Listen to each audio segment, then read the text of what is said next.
and welcome to this episode of Living Word. Genesis 1 shows us the power of God as He creates the whole universe. So how did God create everything?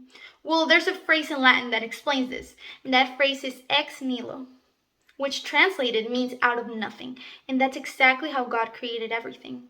He created it out of nothing. He didn't need Legos or building blocks to create the perfect world. I am a master builder!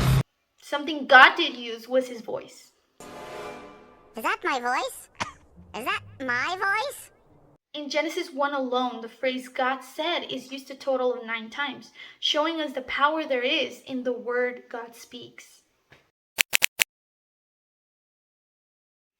Genesis 1:3 says, "Then God said, 'Let there be light,' and there was light."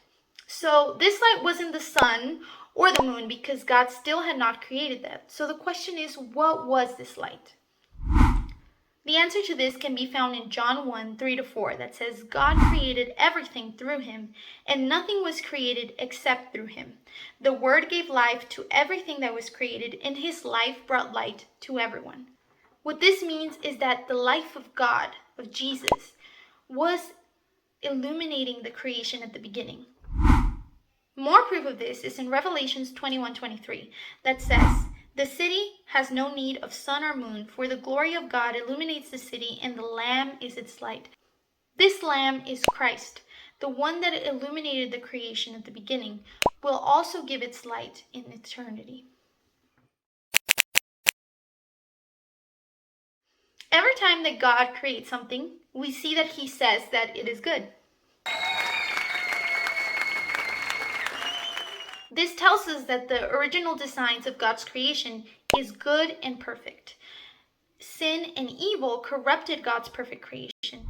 God also blesses everything He creates, meaning that us and the entire creation have been blessed since the foundation of the earth.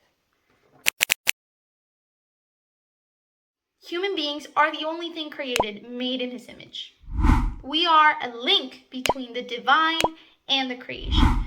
God deposited so much of Him in us that He called us made in His image and likeness. Another thing that's special about us is that God gave us governance. Genesis 1:28 said, "Then God blessed them and said, 'Be fruitful and multiply, fill the earth and govern it.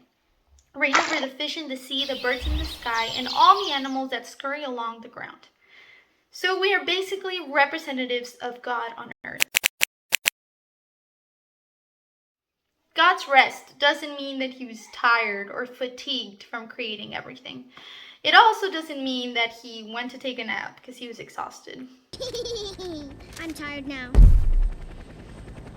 Rest simply means that He stopped creating. God saw His creation, He saw everything He made, saw it was perfect, was satisfied, and sealed His creation by resting on that 7th day. The creation shows us God's unlimited power to create anything. Basically, He is almighty. And it is an expression of His love and creativity.